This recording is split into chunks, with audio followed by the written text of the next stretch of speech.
Okay, so for this one, the first thing I did was I saw that this could be like expanded with the sum and difference identity. So I said the cosine of x equals sine x cosine 3 pi over 2 plus cosine x sine 3 pi over 2, minus the square root of 3. And yeah, so this is what I got from the sum and difference identity.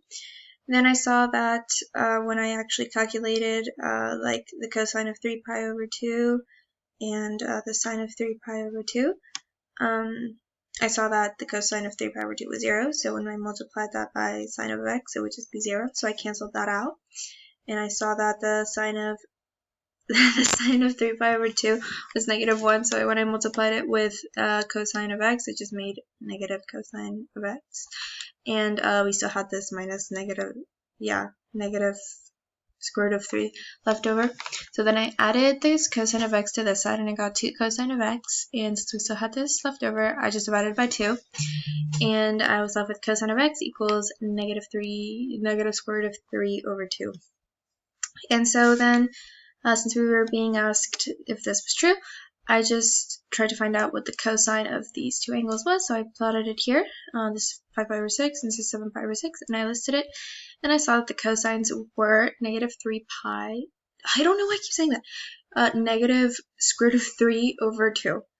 And as you can see here, and so I said this was true. Okay, so for this one, I knew that the cosecant of u was just going, I knew that I was going to have to draw my triangle between pi and 3 pi over 2, so I drew it here.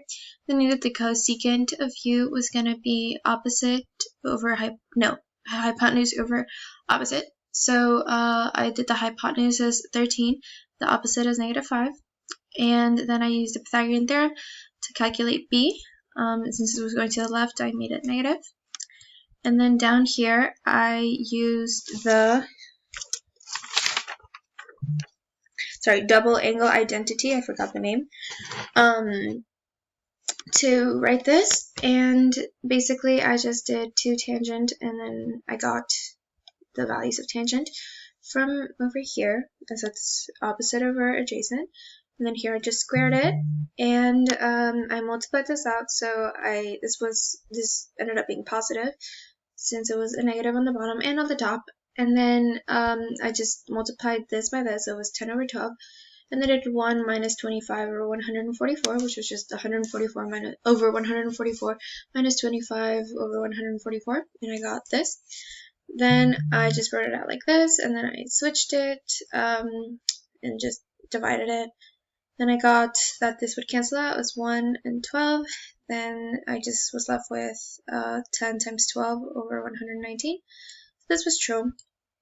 And then for this last one, all I did was really take the arctangent, and then when I found that, I saw that it was pi over 6.